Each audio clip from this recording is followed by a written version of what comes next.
Hello, my name is Jan Spivey. Welcome to the Global Game of Implants. It's a new series of podcasts in search of the truth about breast implant safety. I was diagnosed with multifocal breast cancer in 2002 when I was 39 years old. I had a mastectomy and reconstructive surgery using the latissimus dorsi muscle from my back. The latissimus dorsi is one of two very large triangular-shaped muscles in the back. The one on the left side was removed and wrapped around two silicone implants and stuck on my chest. I was told many times I would feel more like a woman after breast reconstruction, and that would aid my healing and rehabilitation.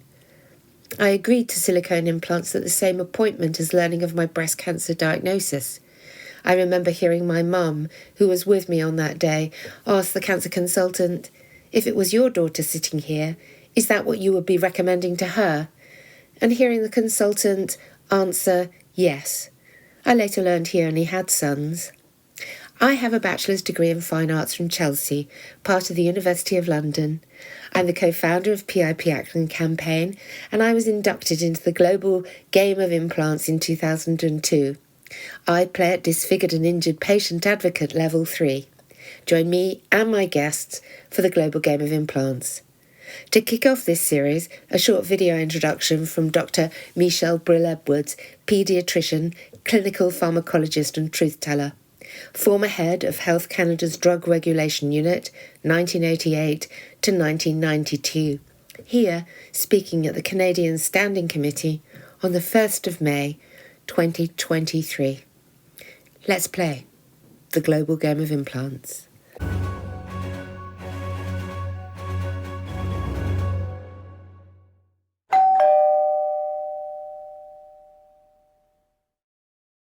Thank you, Mr. Chair.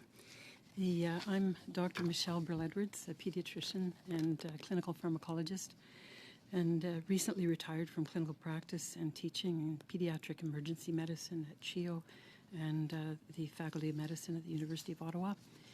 I'm sorry, would you be able to speak a bit closer to your microphone? Yes, I'm just wondering if if it's working for you. Thanks, Sean.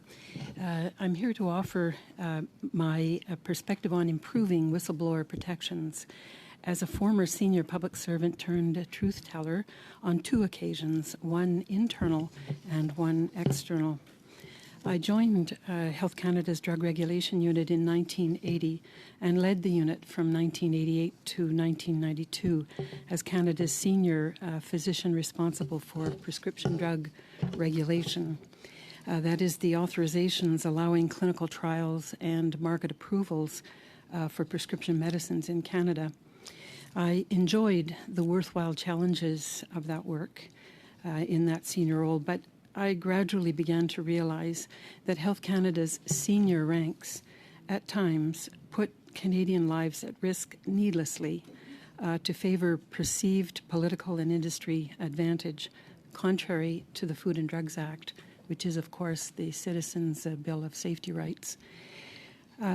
During one such event in 1991, I helped win a federal court case to remove a senior Health Canada officer who was overruling serious safety decisions on life-threatening drugs. Within 6 months, the same director was reinstated by the department by a new process, and my senior position was deleted from the org chart. I prepared then to leave Health Canada, having won an international competition for a post at the World Health Organization. Such posts require our government's concurrence. Health Canada's Deputy Minister was happy to agree to my departure, but only in return for my silence in any future legal proceedings. I declined that gag order on safety and forfeited a career-saving dream job. Eventually, in 1996, when Health Canada failed to remove a dangerous cardiac drug from the market, I resigned and blew the whistle in a major CBC documentary revealing Health Canada's reliance on biased expert opinion from doctors with strong ties to the drug industry. That documentary prompted landmark work showing unequivocally that ties to industry do wrongly bias doctors' interpretation of pharmaceutical research, and as a result, guidelines to manage medical conflict of interest were upgraded internationally, including at FDA, but not at Health Canada.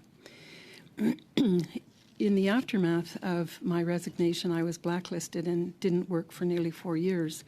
Instead, I used my voice, along with allies, to serve the public interest, to ensure that citizens understood the extreme danger of a health department that, under the policy guise of deregulation, had turned off the alarm systems essential for the preservation of lives. By 1998, those efforts bore fruit. Alarm bells were ringing across the country with the exposure of multiple Health Canada mishaps, I suppose, but scandals truly. It came at great personal cost to our family, with the death of my mother in 1999 due to all the turmoil and stress that our family was subjected to. I'd like to spend a moment speaking briefly to the need for legislative change to the current legal practice.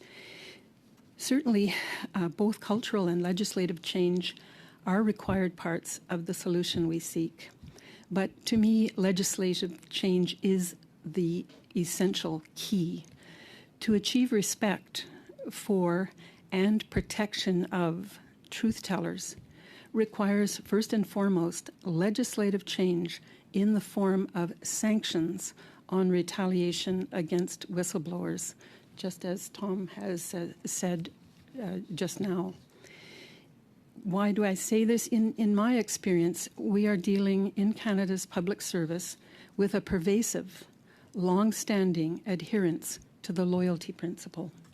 By that I mean the deeply ingrained standard operating procedures of cover-up and deception that automatically deploy reflexively to protect the image of the minister and the government at all cost.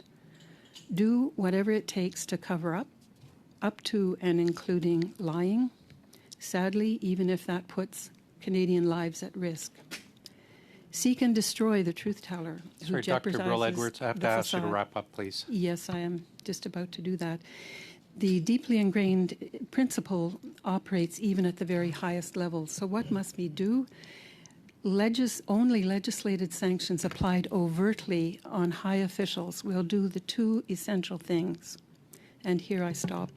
First, create a safe space for truth-tellers, free of retaliation. And secondly, signal to all public servants an authentic new era of transparency and not just more blah, blah, blah. Thank you. Thanks very much.